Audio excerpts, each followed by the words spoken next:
Ayan guys, panibagong recipe na naman ang lulutuin natin.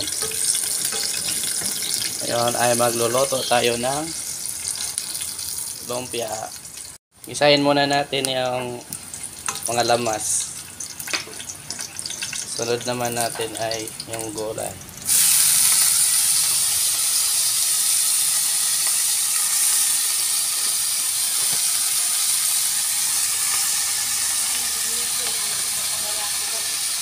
Ha? 61 ito.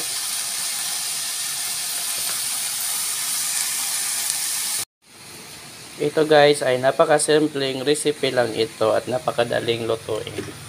Lagyan mo lang yan ng mga pampalasang sangkap at yan, pwede na yang maiolam. Lagyan mo ng magic sarap para sumarap naman katulad ko. Charis! Dahil guys ay isang buwan tayong hindi magtuturo kasi naka-leave tayo ng isang buwan din kayong mauumay sa mga niluluto ko dahil isang buwan din akong magluluto para sa inyo.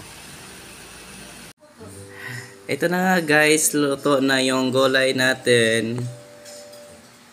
Susunod naman natin gawin ay bungkagin to ang wrapper.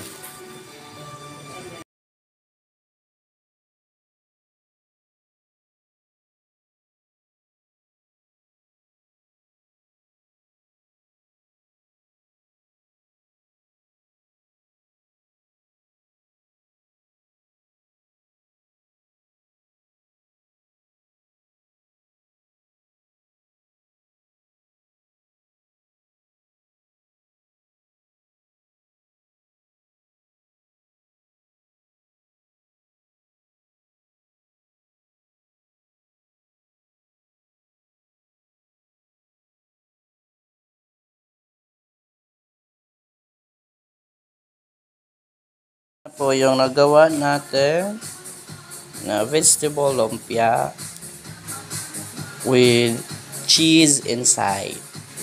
Diba? Masarap yan guys. Mamaya abangan nyo na lang sa reels ko. So guys, maglalagay na tayo ng mantika.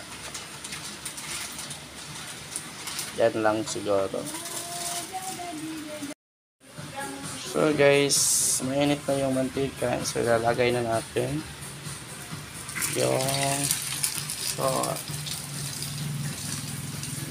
i-low lang natin yung apoy. Patay na pawang. Low lang natin yung apoy para di masunog yung luto natin. Yan. So tatlo lang muna guys kasi yan lang yung kasya sa kaha natin na maliit. Guys, yan na pula na siya. So balik na rin na natin guys. Ano sa tingin nyo? Sunog ba yan?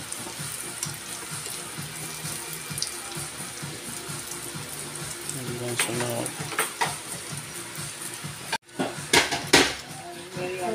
Yan na guys.